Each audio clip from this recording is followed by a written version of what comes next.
नमस्कार दोस्तों, मैं माता रानी नवदुर्गा आपसे हाथ जोड़कर निवेदन है कि आपकी इस वीडियो को जो भी लाइक और चैनल को सब्सक्राइब करे, उसके जीवन में कभी दुख दर्द मत आने देना। दोस्तों, नवरात्रि का महापर्व बहुत ही शुभ और मंगलकारी माना जाता है। नवरात्रि के पूरे 9 दिन गंगाजल की हर एक बूंद की तरह पवित्र माने जाते हैं।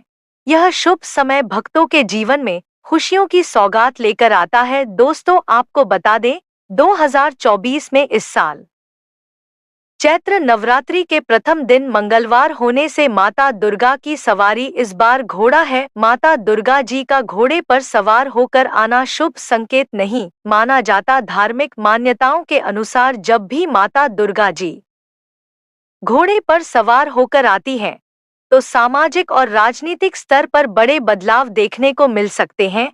घोड़े को तीव्रता, युद्ध आदि का प्रतीक माना जाता है, इसलिए जब भी माता की सवारी घोड़ा होता है तो राजनीतिक गलियों में हलचल देखने को मिलती है। देश और दुनिया में जंग के आसार बन सकते हैं और कोई बड़ा राजनीतिक परिवर्तन भी देखने को मिल सकता है। दोस्तों, इस बार नवरात्रि पूरे 9 दिनों तक मनाई जाएगी, ना एक भी दिन कम ना ज्यादा, पूरे 9 दिनों तक मनाई जाएगी। मां शेरावाली की विशेष रूप से पूजा आराधना की जाएगी। चैत्र नवरात्रि का महापर्व इस बार 2024 में 9 अप्रैल दिन मंगलवार से शुरू होकर 17 अप्रैल बुधवार के दिन समाप्त होंगे। ऐसे में चैत्र नवरात्रि पर माता रानी मां दुर्गा जी की कृपा पाने के लिए कलश स्थापना का शुभ मुहूर्त है। 9 अप्रैल को सुबह 6:12 से 10:10 के बीच कलश स्थापना का शुभ मुहूर्त रहेगा। मुहूर्त में की गई पूजा बहुत ही शुभ मानी जाती है। इससे समस्त देवी देवताओं की कृपा प्राप्त होती है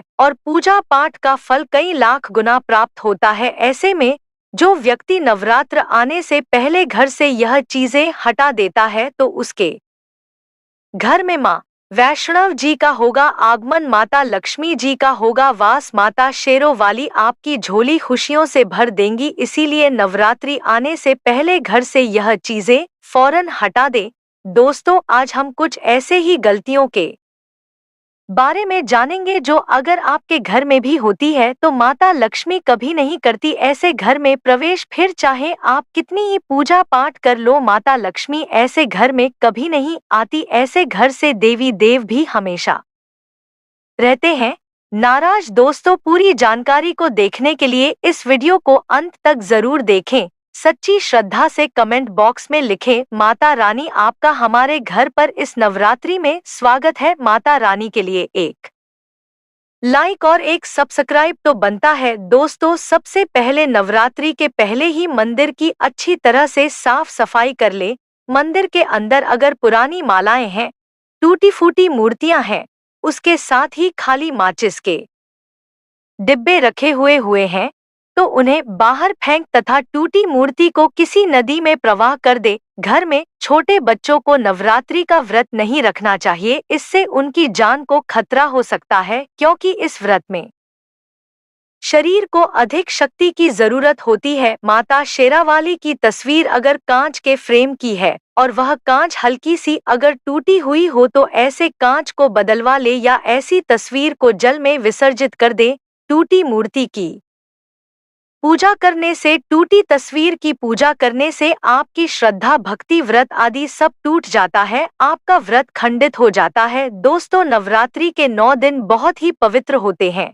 नवरात्रि के 9 दिनों में आचार्य विचार और घर को साफ सुथरा और पवित्र रखना अति आवश्यक है। इसीलिए नवरात्रि के 9 दिनों में ब्रह्मचर्य का पालन किया जाता है और तामसिक भोजन ग्रहण नहीं किया जाता। नवरात्रि के 9 दिनों में माता रानी के भक्तों को प्याज, लहसुन, मांस, मदिरा और अंडे से दूर रहना चाहिए। अधिकतर भक्त इन नियमों का पालन भी करते हैं, लेकिन वह एक गलती कर बैठते हैं, वह नवरात्रि के 9 दिनों में अपने घर इन अपवित्र चीजों को रख लेते हैं।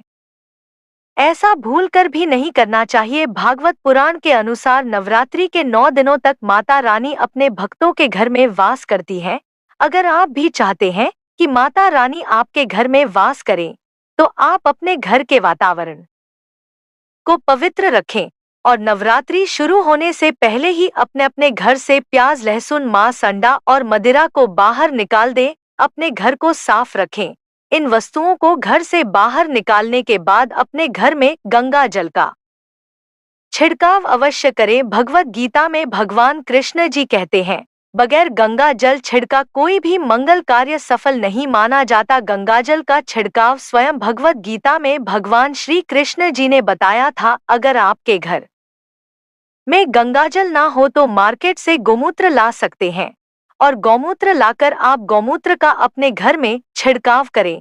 बस थोड़ा सा पानी में डाल लें। इससे आपके घर का वातावरण पवित्र हो जाएगा। घर में मौजूद नकारात्मक ऊर्जा भी नष्ट हो जाएगी और जिस घर में वातावरण पवित्र होता है और नकारात्मक ऊर्जा नहीं होती, वहां माता रानी का वास सदैव होता है। नवरात्रि के पहले आप अपने पूरे घर की अच्छी तरह से साफ सफाई कर ले। घर में जो भी फालतू सा है, फटे पुराने कपड़े, उन्हें बाहर निकाल दे। घर में बेकार पड़ा सामान नकारात्मक ऊर्जा लाता है, इसीलिए गंदगी बिल्कुल भी ना करें। धूप दीप जलाकर वातावरण को स्वच्छ रखें।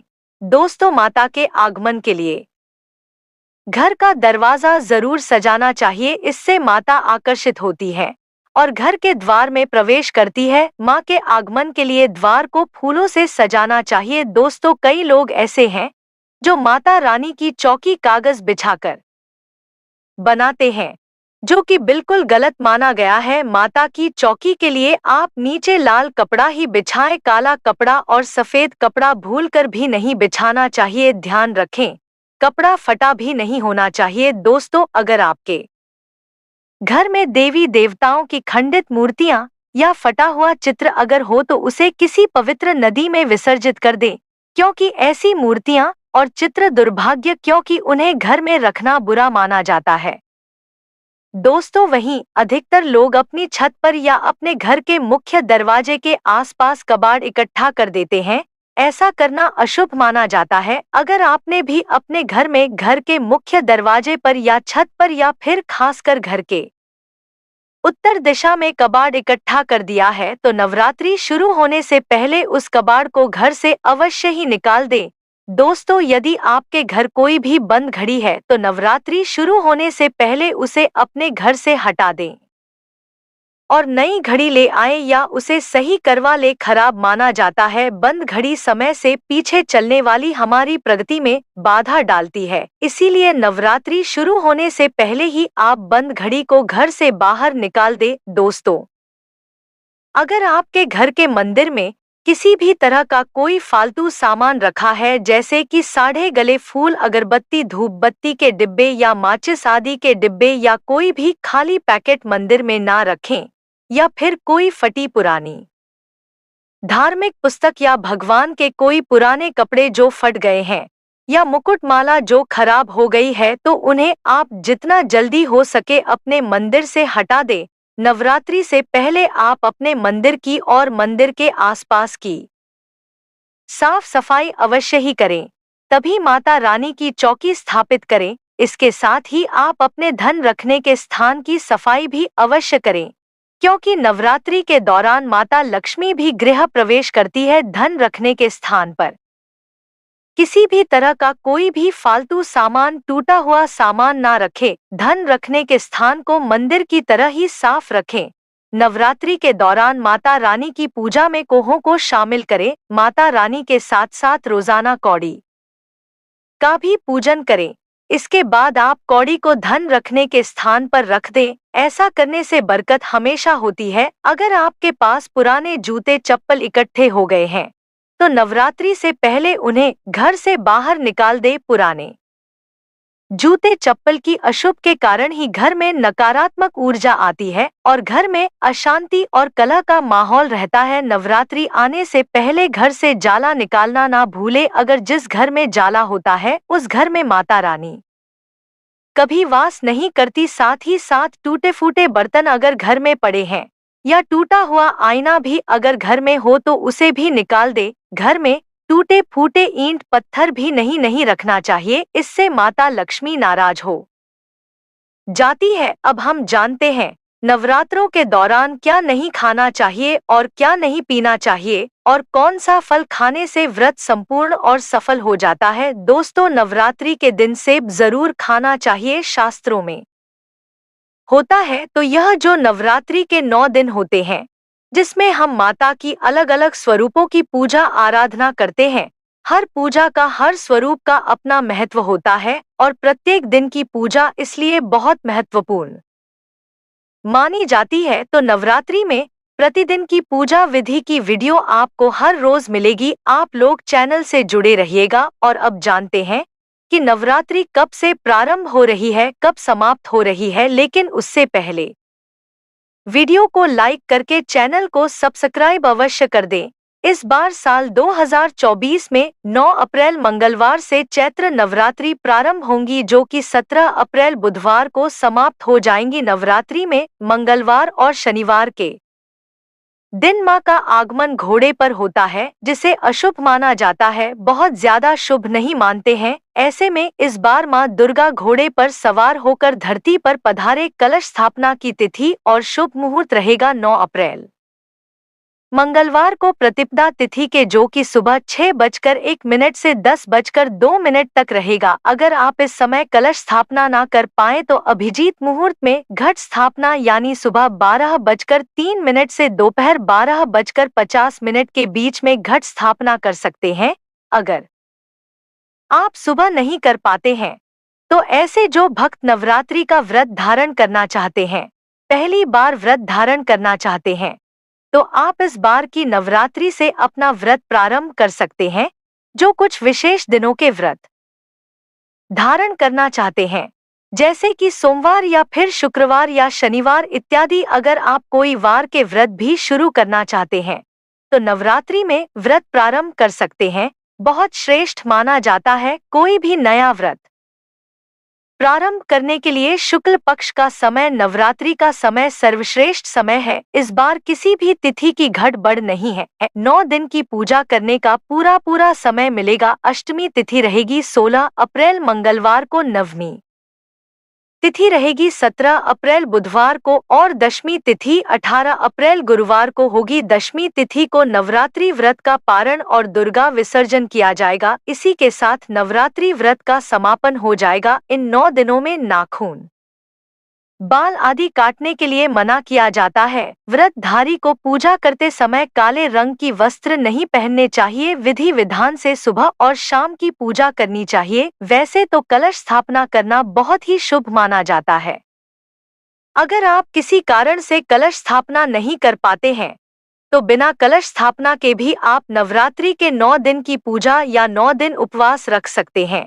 इन 9 दिनों में अखंड ज्योत भी चलाई जाती है, जो कि 9 दिन और 9 रात तक लगातार जलती रहती है। इन 9 दिनों में श्री दुर्गा चालीसा पाठ, श्री दुर्गा सप्तशती का पाठ किया जाता है। अपनी अपनी परंपराओं के अनुसार अष्टमी और नवमी तिथि को कन्या पूजन किया जाता है और इसके बाद शुद्ध सात्विक भोजन ग्रहण करके, अन्न ग्रहण करके उपवास खोला जाता है। नवरात्रि के व्रत में भक्त अपनी सामर्थ्य के अनुसार, अपनी शारीरिक क्षमता के अनुसार उपवास रखते हैं।